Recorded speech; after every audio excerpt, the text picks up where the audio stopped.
that even a smile is an act of charity. That's actually in the faith. A smile is an act of charity, and it is, because if you smile, that smile goes forward and forward and forward and forward and forward.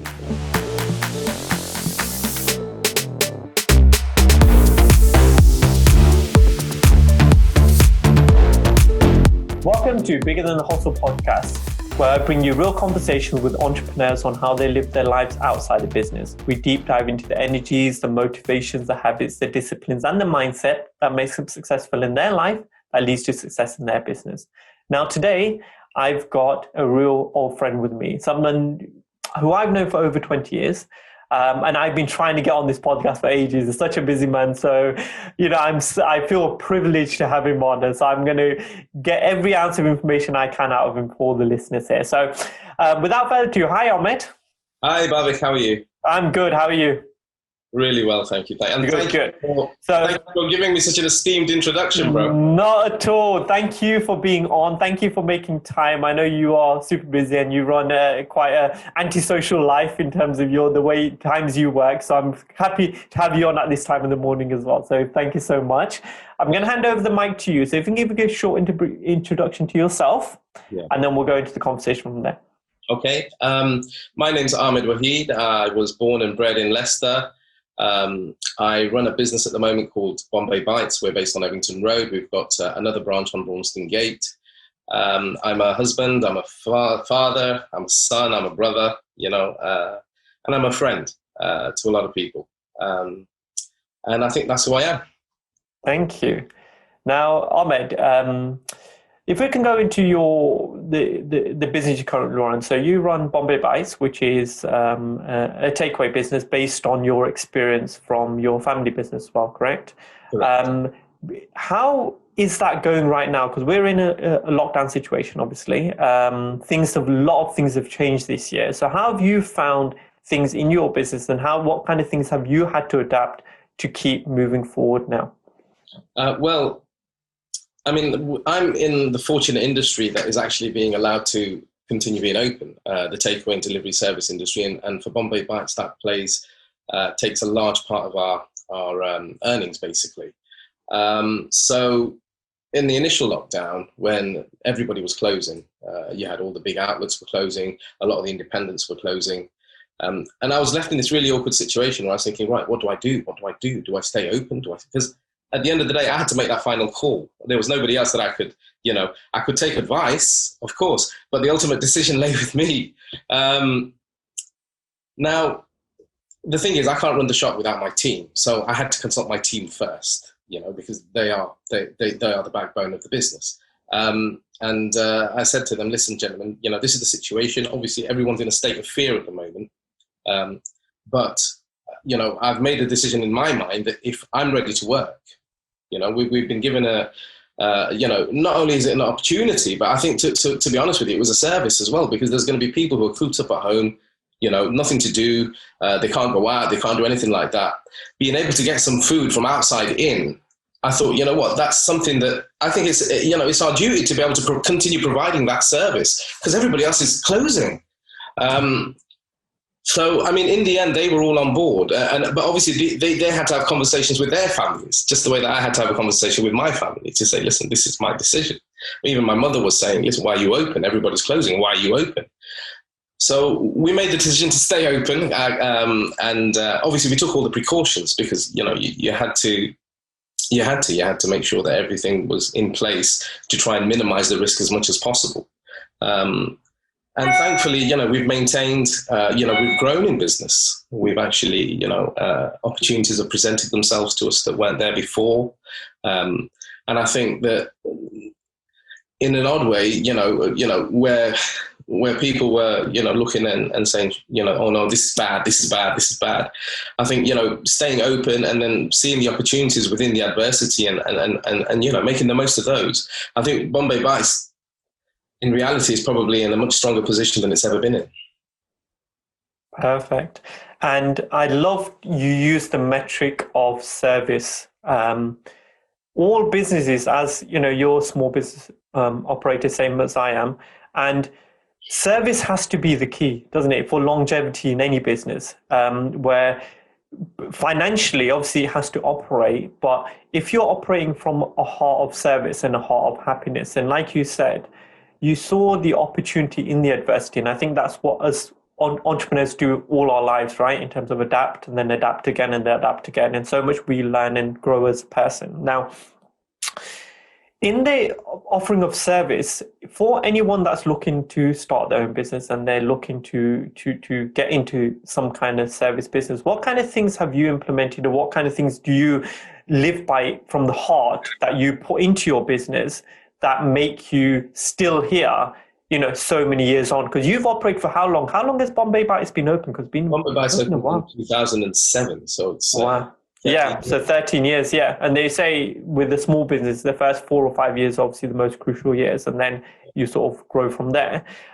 For you to still be here and for you to still be happy to give service the way you do, what are the key ingredients for that success?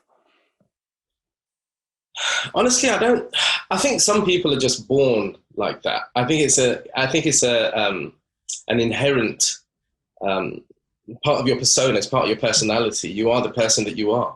Now, if you are a person who is, quite happy, cheerful, amicable, and I've always been like that. And I think that you need to have that within you. I think it's a very difficult skill to learn, to be passionate about giving good service. I've got 4 brothers, and some of them are miserable,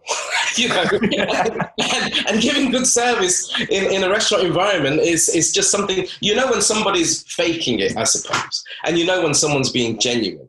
And I think that my attitude has always been to give great service, because the way I see a customer as a guest. If a guest comes to your house, what do? You go all out. You know what I mean? You want to make them comfortable. You want to make sure they're happy. You want to make sure they're content. And I see every customer that comes into my business as a guest of my business, and I give them the same respect and the same love and attention I'd give them if they were coming to my home. And I think you give off the energy of happiness, and you give off the energy of service. We can all sit with a smile on our face and be miserable. And I'm sure you know that. And I'm sure you know people like that, right? Where the facial expression of happiness, which is a smile, is not expressed through the energy someone gives off. And that energy that someone gives off, you feel it. And I know every time I've seen you, anyone that I know that's been in communication with you, my wife, my kids, all of them say the same thing. Ahmed's just a happy guy. He just gives off the energy of happiness. And it's nice to be around that, because there's so much, especially now online. I've always said there's human connection. Nothing can beat the human connection. And social media is filled with a veneer of good life. But a good life is given off by the energy that someone expresses through the work they do, through the communication you have with them, whether that be conversations, whether that be whichever way that is. Yeah. We sense that as people, right? And therefore, and you can't fake that, because that is real. That is you as a person, right? And we are balls of energy that we give off the energy, and other people feel that energy. Now, sort of moving forward in terms of your the way the business is right now, you've obviously built that up from scratch, correct? So you were with your father in his business, and then you decided to move out and set up your own. Now, what was the thinking behind that at that time? Any decision that I made and any ideas that I had, I'd always discuss it with the family. There would be no Bombay Bites without the family support. Mm-hmm. That's first of all, I've got to say that, you know what I mean? And I'm fortunate that I had the blessing and the love and affection and the trust from my mum, my dad, my brothers to actually allow me to start the Bombay Bites journey. But for me on a personal level, and it was very personal, obviously we ran the Grand Bar restaurant since 1988. My father's been in the restaurant game since the 1960s. And the Grand Bar, as it was a licensed business. It had a bar, we were serving alcohol and things, because that was what people associated with Indian food at that time. Mm-hmm. But obviously, as a Muslim, for us, being involved in the alcohol business is similar to, for example, a Hindu, wouldn't want to be selling beef burgers or something like that. It just doesn't work. It's not compatible with your core beliefs. And for me, it was always a case of, listen, we know food, we produce good food, we give good service, but what we need to do is try to get out of the alcohol industry. And for me, I thought, you know what, there's a market there because people love Indian food. Why not present it to them in a format where they can have it in the daytime? I was hoping that, number one, it would get rid of the antisocial hours that you work when you work in this business. And number two, it'd give us a way as a family to get out of the alcohol business once and for all, and they were my main intentions. And like I said, I had the support of obviously not only just my family, but obviously my wife as well. And thankfully, I took the plunge.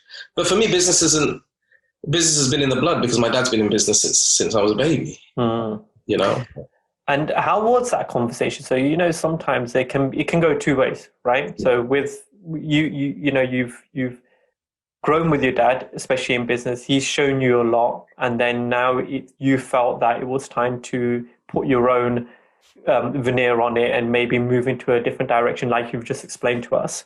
But was there any animosity there in terms of, because you wanted to leave the family businesses set up on your own? Sometimes that can cause, especially within Asian communities, Asian cultures, where, no, we stick together, we do everything together. No, actually, I want to do something of my own. Doesn't mean that I'm disrespecting anything that's already happened. It just means that now, there's a different avenue that I want to go down. Did you find anything like that, or was it quite sort of straightforward as actually saying, I want to move on? No, because at the end of the day, I wasn't leaving, say, the Grand Durbar without somebody being there. I had another brother who could take over that responsibility. So that was there. I couldn't just leave a business and then start up running another business, so to say. Do you know what I mean? But because the core intention for me was to try and take the family out of the alcohol business, I didn't have, that was a trump card, really. And then at the same time, I did say that, initially the Bombay Bites business is going to be reliant on the Grand Bar business because they're going to be doing the production and the manufacturing. So it's going to be bringing income into Grand Bar. So so with those 2 points in hand, there was no problem with getting it going. No. So I was lucky in that way. Good. And I remember when I set up my business, so my dad was in a similar trade to home technology. He obviously had his ways. And when I set up my business, I always wanted to set up on my own with no one from my family in the business, because I've seen my dad go through that journey because he employed all his brothers at one point. So all his brothers, me and my brother used to work there as well. And, there was 10 of us on a Saturday, for example. And we saw that on certain occasions, when there was animosity within the business, it reflected in social occasions. So when we met up outside at birthday parties, etc., if my dad had a bit of aggravation with one of his brothers, you'd feel that within, that social occasion. And seeing that, I decided that actually I don't want to experience that. I don't want to mix those two things. Now, going forward, learning from it from then, knowing what I know now, you can do that quite easily, especially with family. If you set, guidelines in place, you set boundaries and say, this is how it is. But then being young, I only ever saw actually family and business causes aggravation. So I don't want to be in that, and therefore I chose the route I chose. Now, if I had to choose again, I think I'd probably do the same thing, but I know there's so much support that a family brings to me. They were happy with my decision. They let me choose what I wanted to do and the way I wanted to do it without really influencing that. And family support has always been huge my whole life. And I'm sure it's been the same because I know you're part of quite a big family. So what does family mean to you, and how does it help you in your life? I think your family is your base, isn't it? If you're a tree, the soil that you're growing in is your family, and for me, my family has to a certain degree shaped who I am. Of course, the way that I've been brought up, the ideals that I've been taught to live by,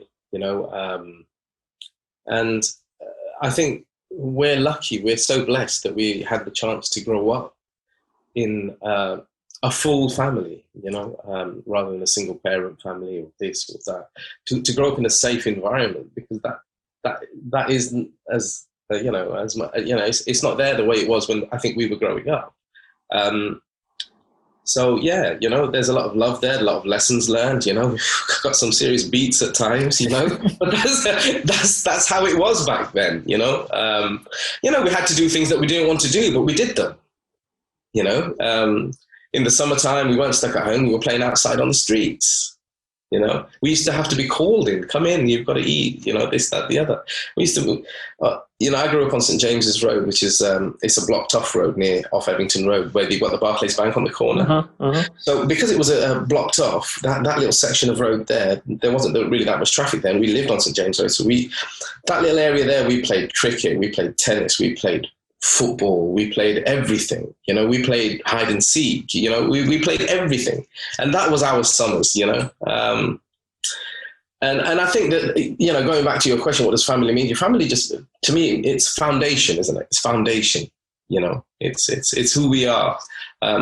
Granted, my brothers are very different to me, even though we grew up in the same family. I think that's where your personality comes in. But I think that we are who we are. To a massive extent, because of where we've grown up. And now, sort of from there, in terms of you coming up and growing up, because I want to go back to that conversation, because there's so much I get out of that.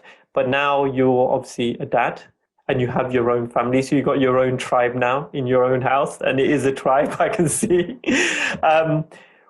How do you think you've changed as a man being a dad than before you became a dad?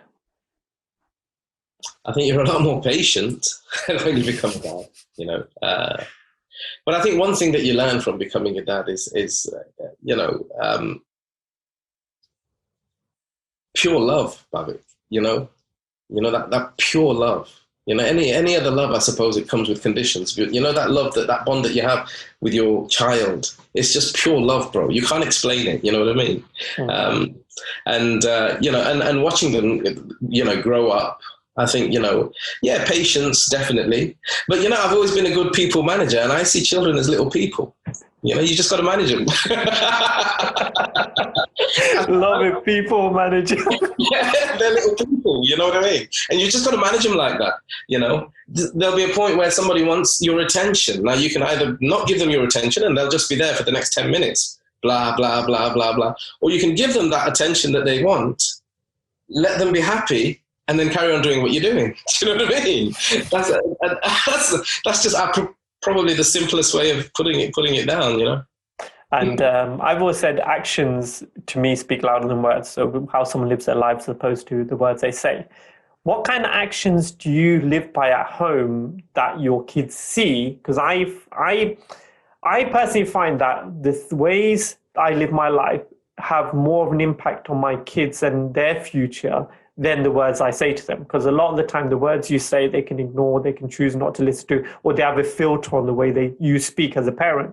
Because, if my brother says the same thing to him, I said the same thing to you, and you didn't listen, and now you're listening to him. How does that make sense? But anyway, I've understood the filters, but living your life in a certain way by the actions you live by. So what kind of actions do you think you live by so that your kids have a good foundation for them growing up and them becoming the people they're meant to be? There's so many, man. I'm very loving towards them. I want them to be loving people themselves. Do you know what I mean? I've instilled some kind of fairness within them, that this is, to be fair. I think that's very important. I've instilled the fact that, we're a team. You've got to work as a team. If you want to make things happen, you've got to work as a team.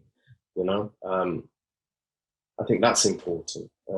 I've instilled in them to be positive, to be happy. You know how you said that, I've always been, you're right, I've always been like this, but I think that, to be any other way is just wrong.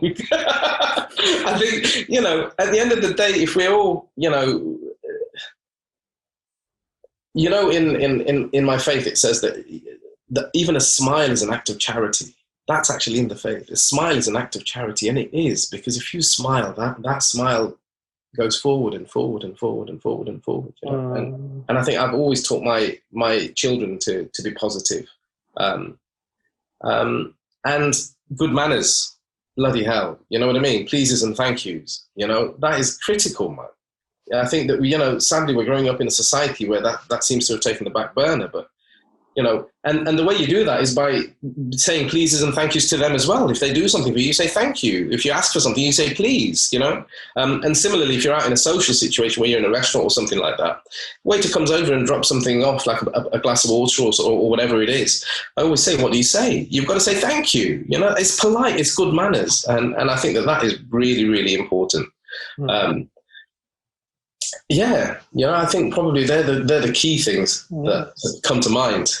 And I could see when you're speaking, when you're saying them, your expression changed because it's something you feel. It's not just something you're saying. You live by that, and I could see that in your face. So thank you for that insight, because it's so important to just hear those things. It's so important that you express yourself in that way, because anyone listening, sometimes parenting can be a lonely journey, right? We think we're doing the right things, and then maybe later they'll tell us maybe that wasn't. But we are just human beings, just like anyone, right? We're trying to figure it out. And I think we figure it out by just living our truth, just being who we are. And I find children are the best mirrors to show the things that you need to see. And they will tell you straight, right? My son will tell me things straight, and I'm like, okay, thank you for that lesson. And they'll keep giving you those lessons, right? Until you listen. Those lessons will just keep coming and coming and coming until you're like, okay, now I concede. I have learned that maybe that wasn't the right way. You lose your rag sometimes. Of course you will. You will lose your rag with kids. You know what I mean? But the thing is, even if I've lost my rag and I've said something I shouldn't have said, I'll go back and apologize to my child. You know what I mean? I'll say, listen, I'm sorry. I shouldn't have done that. I really, really am sorry. I don't think there's any perfect parent out there anywhere. It's every day is a new lesson, isn't it? Really.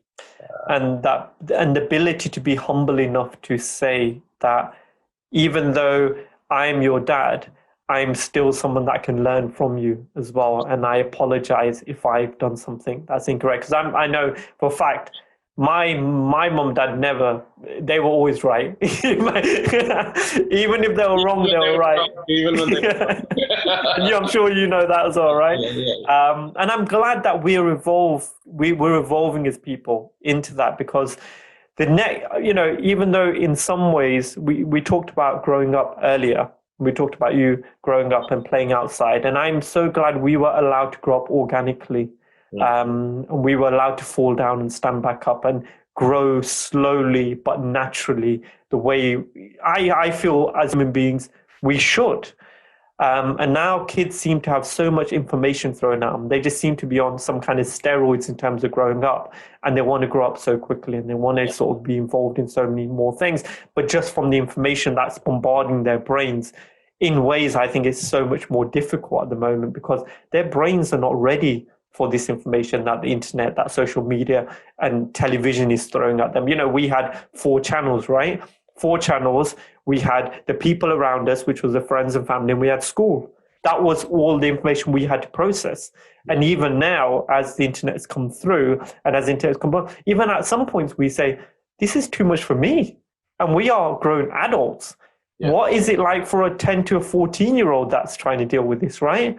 And that's why I think we're more conscious as parents that we don't want them to have so much screen time, and we want them to do things like pick up a pen and write, or go outside and run about, because that's what we're meant to be as human beings.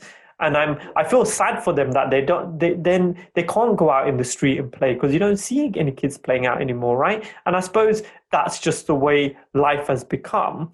And I think we become more conscious in terms of giving them more experiences and trying to get them involved in things. But sometimes I think we micromanage a bit too much as well, in terms of just it's like my son comes to me and says, Kaylin goes, oh, Daddy, I'm bored. I'm like, it's good to be bored. Just be bored. and then you suddenly think of something to come up with, because then you're like, okay, that is not going to help me, so I'll but sometimes you can micromanage. Okay, here's a jigsaw, here's Lego, let's get some colors out. And that, when are they going to make their own decisions, or when are they going to make their own mind up, right? Right. Now, we talked about positivity. I know you will always see the glass half full, and you'll always put a filter on things, which is, I know maybe it's not the best things happening, but I can try and pull some positive out of this. Where do you think there have been times in your life where this has been tested?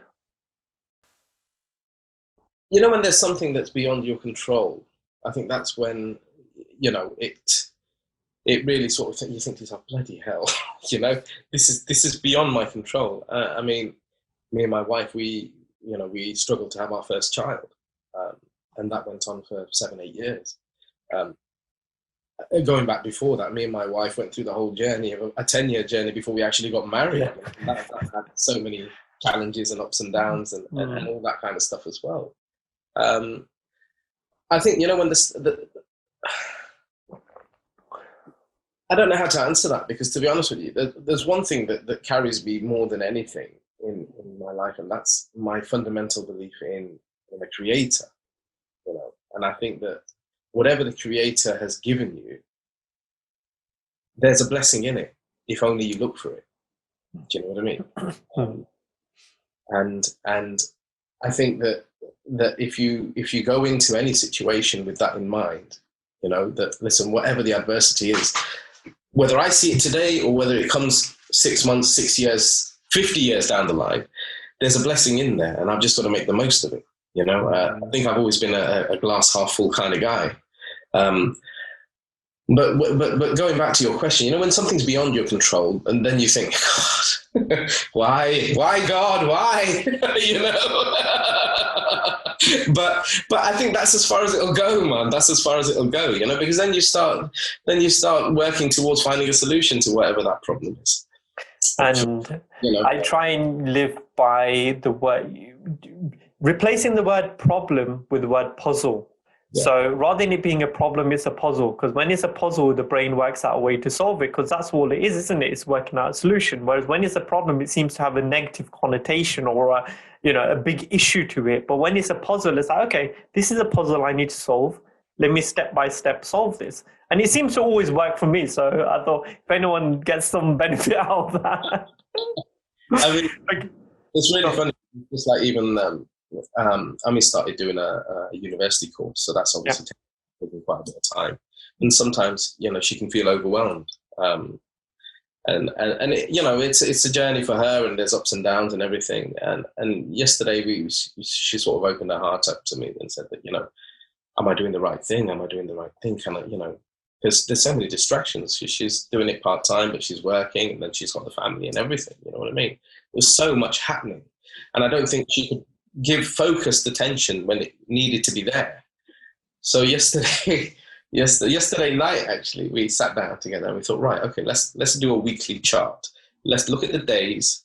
Let's look at what's immovable. So, for example, obviously your work blocks, you're going to work, I'm going to work, we just split all the different things. And then you had family. Family was anything to do with the family, whether it's breakfast, putting kids to sleep, etc., etc.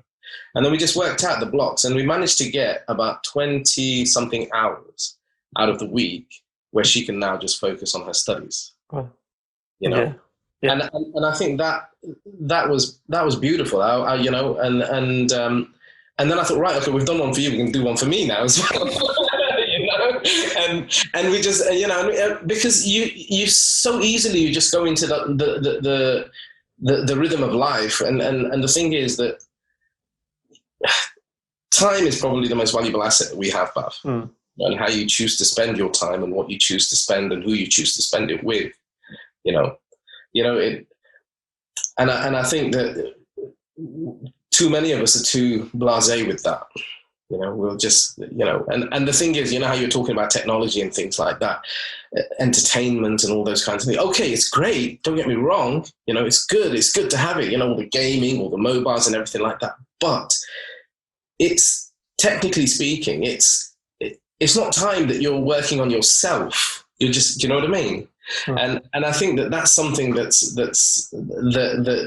it doesn't allow you to think for yourself. It doesn't allow you to, ponder and things like that, because you're just absorbing, and your mind is busy being distracted with this, distracted with that, distracted with the other.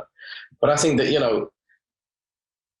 I think a lot of the time as well, you're talking about distraction. A lot of the time it's used as a distraction to numb yourself out of life, right? So there may be people going through hardship and they used, we talk about technology. Technology is one thing, drugs, alcohol, other people, food. These can become ways to distract yourself out of your own life, right? Rather than just sitting back and thinking, actually, is this the life that I want? Or is this a life that I seem to have been dragged into? Yeah. And that's, like you said, the thinking process, or the process to actually take a step back, reflect, switch off everything, spend time with yourself and just really think about, what do I want? What choices do I need to make? Because right now I'm numbing myself with food, I'm numbing myself with entertainment, I'm numbing myself with social media, I'm numbing myself with drugs, I'm numbing myself with alcohol, whatever whichever your vice is. But is that the real reason? Is it that you say you enjoy it, or is it because you really don't want to make a decision or really think about, why am I doing this? And like you said, the time, I see our TV rarely comes on just for this reason. Like, obviously my kids watch YouTube and stuff and they're like, okay, fine, that's cool. But our TV rarely comes on because it's a time when I feel that there's a great, like I said, Friday night, me and Vesh will sit down, we'll watch a movie, whatever, and that's our time to just say, chill. We're just, we've had a good week, we've had a bad week. Let's just sit and do something that we don't have to think about. But the rest of the time, it's always, okay, how can we do something? Can we listen to a podcast? Can we listen, watch something? Or can we spend time meditating? Or can we spend time in conversation with each other? Because this is the human connection that I think, unless you make time for, it can go missing. And then if it goes missing for long enough, then it becomes so distant that how do you pull it back? Well, going back to the whole technology thing, these Bill Gates and Steve Jobs and all of these guys, when they had their kids were denied technology. They were literally, they went to schools where there was no technology. They were sent, obviously, you know what I mean? They got the money, mate. They'll just send them somewhere, But they were sent to places where there was no technology, no tablets, no nothing, no computers. They had to grow up like that, And you think about it, these guys, obviously, I've looked into a few things here and there, well, blah, blah, blah, whatever, yeah. But, that when you send something, when you post something on Instagram or on Facebook or something like that, right, okay, when you get that little red like, that is actually a shot of dopamine inside your brain. That's what it is. You know what I mean? So what happens is if you release something on Instagram or on the social media, your brain, your body, your mind starts craving to see every time it gets a like, oh yeah, that's a hit of dopamine, that's a hit of, and that has become an addiction. It's an addiction. You know what I mean? And these guys are well clued up because they've got to think about it. You know what I mean? It's an addiction. For us as a business, you think about it, for us as a business, it's the best tool of advertising because so many people are plugged into it. In a horrible way, I feel like, it's a necessary evil for us as a business to be able to be in people's minds. But the difference is, Ahmed, as a business, you use it as a tool. Yeah. And like anything, tools are useful or they're addictive, right? So a hammer is a useful tool to hit a nail, but it's a destructive tool to hit someone on the head with it, but it's the same tool, right? Yeah. And therefore for me, in my life, social media is a tool. It's a tool which is, I put this podcast on there, so if anyone gets any benefit out of it, like I said, the business side of things, we post our jobs, and that's it. That's my lifetime, because I know there's so many more facets to my life. And at the end of the day, like you said, Ahmed, it's a business. Yeah. And they are in the business of stickiness, right? They need people to stay on there for the business to work. Yeah. And therefore, if you're aware of that, you can then consciously say, am I choosing to be involved in this business or am I choosing not to be? Yeah. And so much of our brain thinking is passive, right? And this is why TV and video are so powerful in terms of changing our subconscious brain. So being consciously aware of what you put in there, because you don't know how it's going to play out in future years or tomorrow or the day after. So many of our habits as human beings are habitual. But where do those habits come from? And unless we try and trigger to change certain habits, they get worse, or they turn into something which plays out in different ways, which are not very positive for you, right? And it's like I said, it's being aware. And like you said, it's awareness that's going to create the change that you want to see. Without the awareness, you just don't know, do you? You're oblivious. Yeah. And the only way you can, I think it's really important to be surrounded by people that can be truthful to you. Like you said, I know Ami, she'll always be truthful to you. When things are not going well, Ahmed, you may see it like this, but maybe we need to look at it in a different way. And it's so important to have that strong person with you, but also to be surrounded by those few people that will say, Ahmed, this is great, or this is not. And I think sometimes we need that reflection as positive, because I'm the same as you. I always see the positive in most things and most situations. I think that's why I've got my life to this point now where I feel quite strong.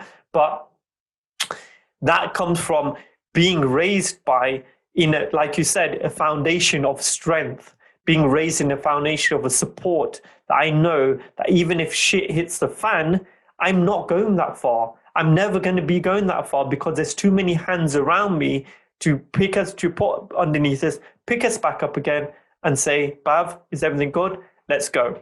I know it's real, for there's a lot of people that may know people that are one paycheck away from being homeless. And that's the truth.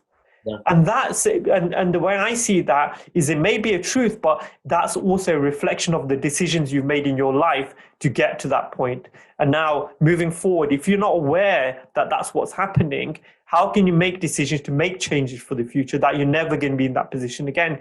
10 years ago, when my business was in a position where the financial crisis really crippled us, I look back at that time and said, I'm never going to be in that position again. And I made all the decisions and all the actions to make that happen. So now when COVID hit, I'm actually enjoying my time, taking a bit of a break, and then saying, because I don't have to panic anymore, because that panic's been done and I've learned from that and I've moved on. Is where the learning doesn't happen that we can, I know people around me, especially within my family, that just don't learn. They'll just keep making the same mistake again and again. And sometimes you just have to keep making the same mistake until you learn, correct? I think it's what you're essentially talking about there is to a certain degree, is wisdom. Yeah.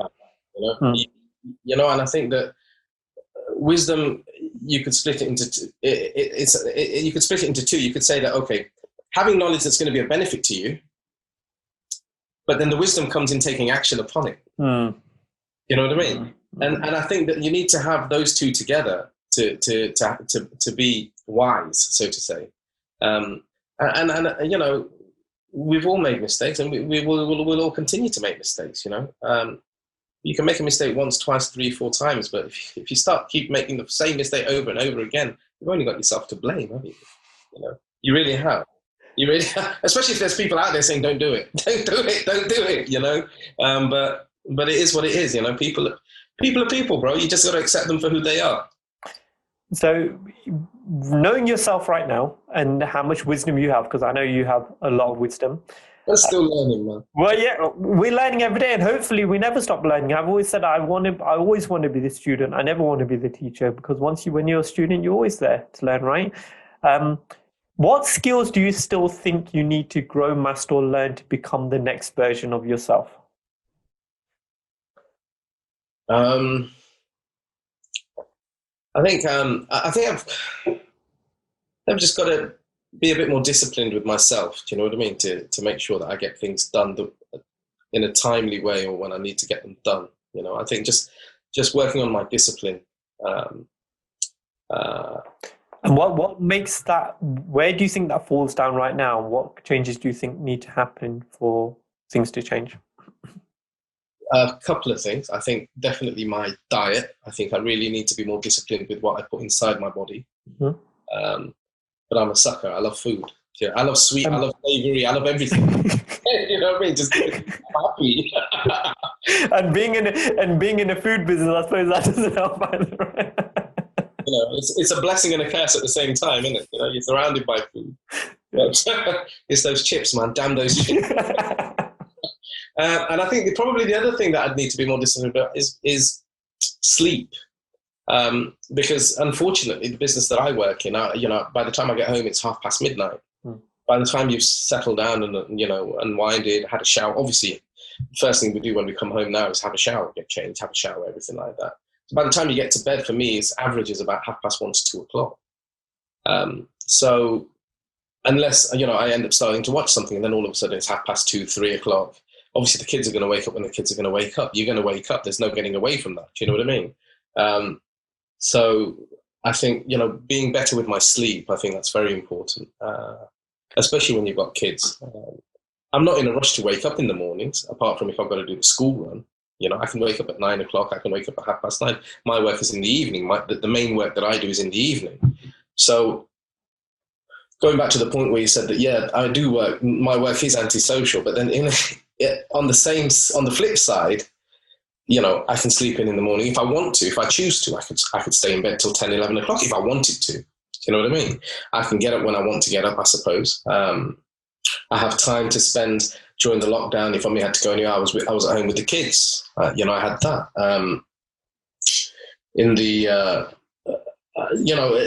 It works out on both ways. I can go shopping because it's not busy. I can get my weekly shop or anything like that. It's not too busy. It's not a problem. Do you know what I mean? I can get things done.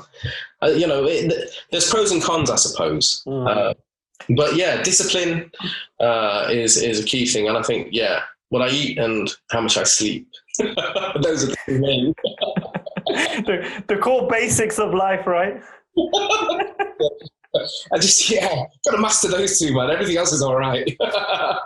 So, with a lot of people right now, so we're still in a lockdown situation. It almost feels like Leicester's never come out of a lockdown situation, right? Irrespective of what's been said. There's a lot of fear. There's a lot of turmoil going through a lot of people's minds as opposed to physically, right? Yeah. And mental health is especially in younger people, but in older people as well, this fear and this struggle and this judgment on themselves. What kind of advice would you have for anyone that's maybe going through a bit of a tough time just because of the external circumstances that the situation we find ourselves in that we can't control?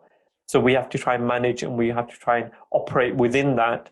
What kind of things what advice would you give to them to try and help them a little bit in their life? I mean, it really depends on the circumstances that they're in and what it is about the lockdown that's affecting them. It could be economic uncertainty, it could be job uncertainty, it could be so many other things. It could be getting food on the table, But one thing I would say is that we're blessed to be in a society where you are technically never alone, aside from the fact that, even if you haven't got that family support structure, because the first thing I'd say to them is, listen, you're not alone, reach out, don't fight your battles alone to the point where they cripple you, because you've got the support structure out there to take action before you get to that level of being crippled by it, so to say. And if you haven't got the family, then we're blessed to be in a country where, you've got, social workers, you've got you've got systems placed in schools, where, they identify if there's a problem with a vulnerable child or something, and then it leads to a family. It's a family thing. Do you know what I mean? There are support structures here, and we're blessed to be in a society like that. But I would say, just reach out, reach out for help, and generally people will be there to help you. Don't fight your battle alone, And on the other side is be proactive. There are certain things that you can't change. Don't worry about those, but have a look at the things that you can change that would be of benefit to you, and work on those.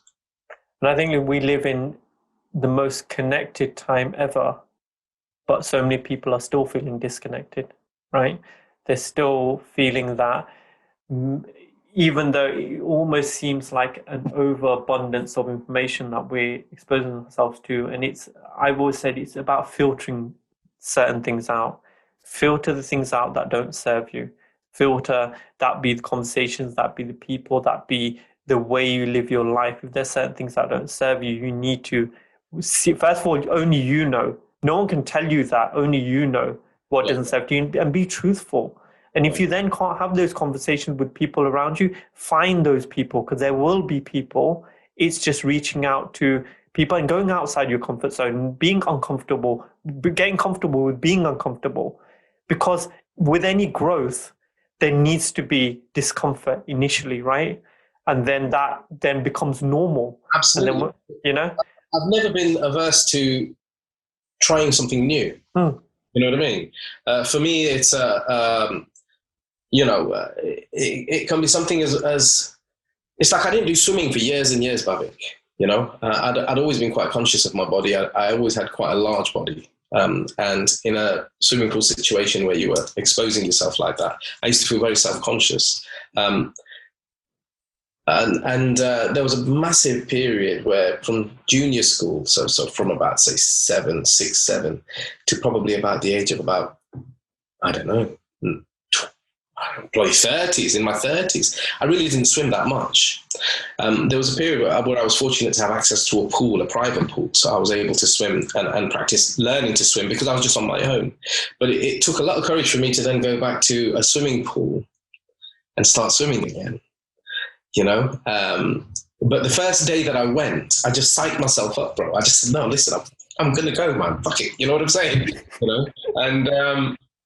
And I just did it, you know, and I mean, that's just a simple example, but there are so many occasions where, you know, I've been presented with an opportunity to do something that I've never done before, and I won't shy away from the challenge. Mm-hmm. You know, I'll grab it with both hands, man. I'll grab the bull by the horns, bro. You know? And one thing, if listeners don't know, Ahmed's a mini celebrity as well. So Ahmed's been on TV. So if you can give us a little bit about the background of that. Oh, no, that was just fun. That was just, you know, I woke up one morning and I was looking at, we're going through my emails, and Just Eat sent an email saying that, oh, we're sponsoring X Factor, and we're looking for partners who like to have a bit of a sing-song in the kitchen, and if you do, make it an audition and send it to us, and if we like it, we'll consider putting you on the adverts. So I came downstairs, and Umi's here, you know, and I thought, you know what, Umi, Just Eat are sponsoring X Factor, and they're doing this and they're doing that, and what do you think? I was excited by it because we had a karaoke machine at Granda Bar, and I sort of learned to sing watching other people sing, because I used to manage the karaoke parties, and I used to get involved, and I enjoyed it. So she said, oh, yeah, you know, go for it. Why not? You know? And I thought, yeah, it'd be great. I mean, imagine if you can get yourself onto X Factor adverts. I mean, it's a prime time show. It's a national TV show. You know what I mean? So I dropped a little audition and I sent it off to them.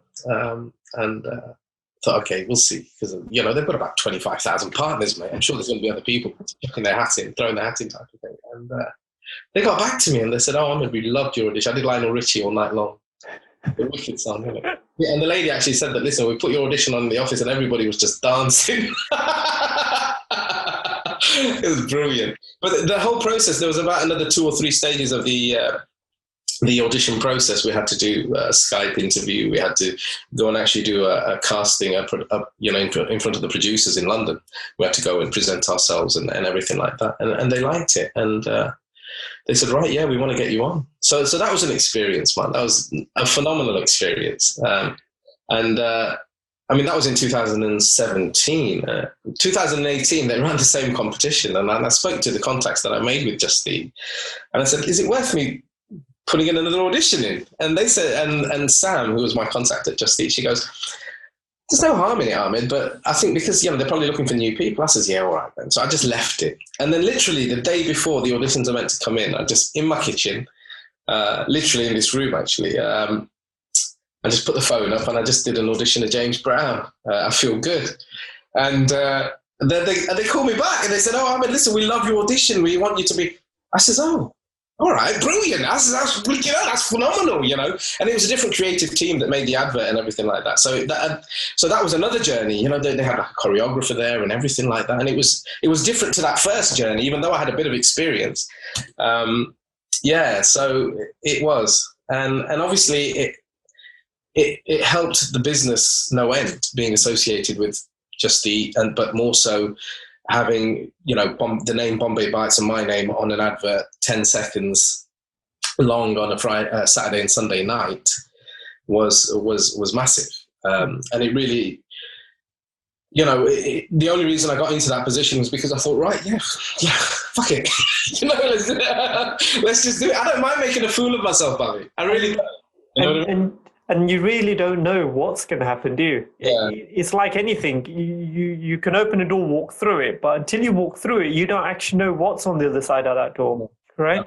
Yeah. And if you can do it with fun, with a smile on your face, if the minimum is you make yourself happy, which is the best thing, right? That's it. But that was great. I mean, it opened up so many doors for us doing that advert, and people come in and still talk about it today, and I mean, going forward, I've got a lot of plans for Bombay Bites, and we're going through the whole process of God willing, taking the concept to a national level. That's always been my dream from day dot, and I've hit a lot of stumbling blocks.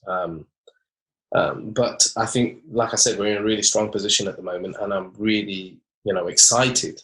I've got a great team working, and that I'm working with as well on that side of the business, that we really do want to see if we can take it. We get so many customers about it coming from Birmingham, Nottingham, Peterborough, Coventry. A lot of customers, bunches of guys just coming in because they like our food, and I think that if I can, I've been working on creating a system, because that's what business is all about, and it's about a system. And if you can create a system which allows you to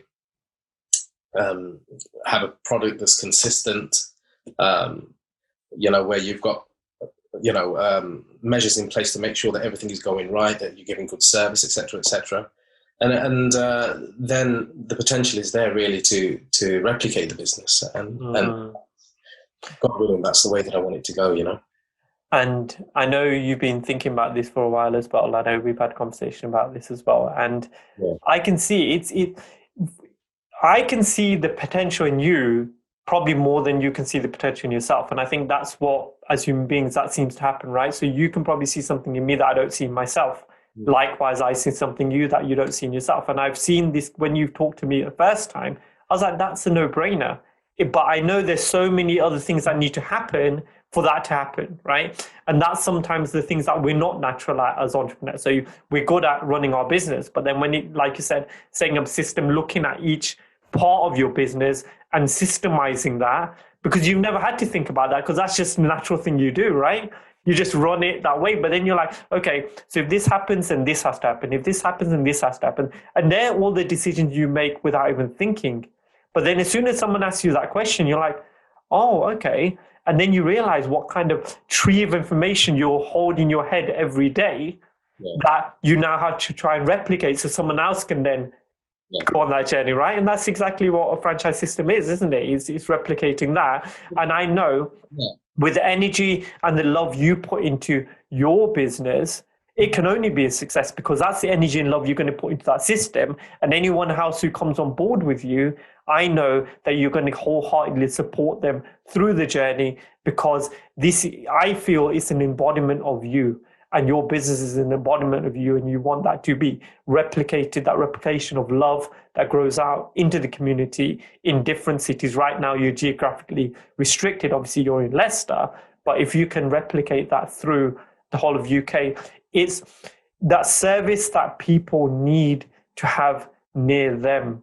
And you're almost doing a disservice, Ahmed, by not doing it, putting more time and attention to get it out there, because more people do need to see it, more people need to be involved in that.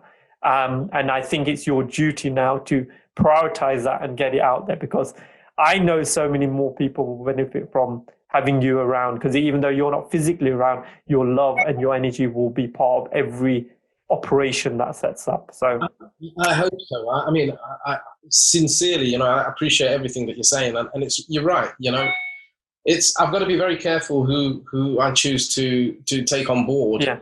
Don't rush it. Don't rush it. That is probably the most important decision that I have to make. But I'm fortunate. I've taken on a couple of lads who are running the Bromston Gate branch. I mean, there was a point about it where I was running the 3 shops by myself, and similar to yourself, I just ended up digging myself a big hole. Yeah. And I was lucky to have the support of Ami, of my parents and my brothers and everyone who helped me come out of that hole, and it's allowed me to take control of my life, similar to how, you've taken control of yours. And the lads that I've got at Braunston Gate, they're fantastic. They're lads who've been in the industry. It's their business, but they're passionate about it as well. And they want to succeed.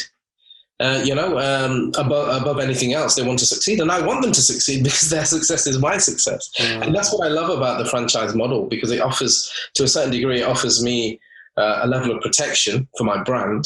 I'm not just going into a partnership with somebody. I'm the franchisor, they're the franchisee. Listen, guys, these are the rules. You have to live by these rules if you want it to work. And the powerful thing about it all, Ahmed, is it started as a thought. Yeah. And isn't that just powerful? Yeah. It started in your head as a little. You are what you think. You are what you think, isn't it? Isn't that what they say? You are what you think. Yeah. And the world you see around you is the world you've created. Even if you believe it or not, it's the world you created, right? So at this juncture, Ahmed, so I'm heading over to the end of the podcast. At this juncture, I just like to thank you. Thank you for your honesty. I can feel your happiness coming through the screen, and I'm sure everyone who listens to this will see that as well. Which I know we'll be in touch with a lot more things, and I'll try and make more time. I know I've been not that great in terms of making time for a lot of people in my life, and I'm trying to change that now. So hopefully you'll probably get sick of me at some point as well. But thank you for always being around. Thank you. Bobby, on that level, I've always been fond of any time that we've actually spent together. I think you're a great person. It's fun. So just like a couple more questions so people understand a little bit more the way you think, right? So we're now sort of 150 years into the future. You've done everything you've wanted to do. Bombay Bites is the equivalent of McDonald's and KFC. Everyone understands it, and you've put your love and attention through it all, and you've grown an amazing family, and your kids and everything has worked out for you. And now you're looking back at your life and saying, I've had a good stint. I don't have enough energy to speak, but I've got enough energy to write 3 words. Those 3 words have helped you all your life, and you hope by sharing them, it can help people that listen. What would those 3 words be for you? I would say, I think the first word for me would be God. I think you've got to, you've got to accept that I think we've got to all accept that we've been created here for a purpose. There's a reason why we're here. And, your God can be whoever you want your God to be, but you've got to believe that, there is a higher power out there. Who's in charge basically, and who's put you here for a reason. And for me, that reason for me is to be good, to be of benefit to people. The second word that I think of is probably love. I think love is a light, in the world that we're living in today. And I think genuine love, not just for your own family, of course, but just love for humanity. So God, love, and happiness, just be happy. Mm-hmm. Life's too short to not be happy. And it's so simple, but it's not easy in terms of saying what actually makes me happy and just doing it more just because it makes you happy with no other ulterior motive as to say, if I want to stand at my window and sing out the window because it makes me happy, do it. Because that's what this ball of energy needs, doesn't it, to throw out into the world more happiness. So thank you for that. I know you live by all those things as well. So I know they're your truths, and I know you live by those truths. So thank you for that. Now, the last question is, this podcast is called Bigger Than the Hustle, and right now you're bigger than the world. So I've hooked up this mic and I've connected to 7.58 billion people on this planet. They can understand you. There's no language barrier. They hear exactly what you're saying. They're all conscious and they're all awake. If you had a message to share for the next 30 seconds, what would that message be to the world? I think,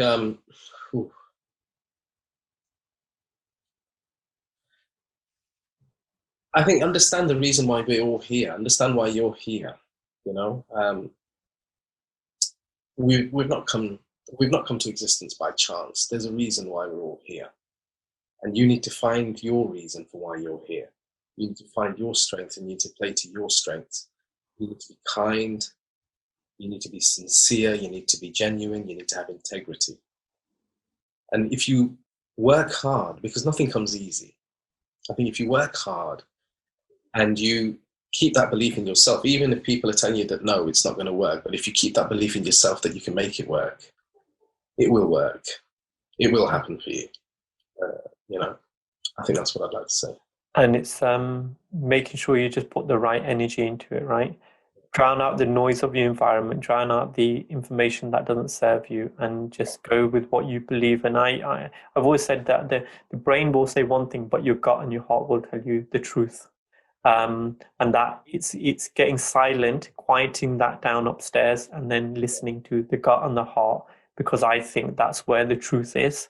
And even though logic sometimes will tell you, no, don't do this, your heart tells you always the truth. And if you follow that path, it'll only be the path of service and the path of one where you can bring light to other people's lives. So on that junction, Ahmed, I'd like to thank you so much. Thank you for giving up your time. I know this is precious moments for you. I know these words are going to reach all the people it needs to reach. I know the conversation that we've had can share a bit of light on the way we both think, but also the way you are as a person, and the energy you put behind anything. So guys, if you're in Leicester, you will probably know Bombay Bites anyway, but go and visit Ahmed. I'm sure he's around a lot of the time as well. And then if you're not in Leicester, it will be coming to a city near you very soon, or a town or a village. And I know that's Ahmed's plan, and that's the energy that he's going to put out there. So again, thank you so much for coming on. Is there anything that you'd like to say just before we go? Well, just going back to what you were saying, thanking you for allowing me to be here, Babik, and it's like I said to you just earlier on. I said, any time that we've actually been together in a room together, I've always enjoyed your company, and to a certain degree, I do see a mirror between the two of us on a lot of levels, Yeah. And I think that's why we get on so well. And for me, this hasn't been even though initially I was very anxious about it, I think it's been very, very nice, very easy, and very enjoyable. And if we don't see each other in person, I wouldn't mind having another one of these where we're not broadcasting it to the world, just have a chat. Well, there is a new one that I'm looking to start, which I'll talk to you about. But on this juncture, I'd just like to say thank you.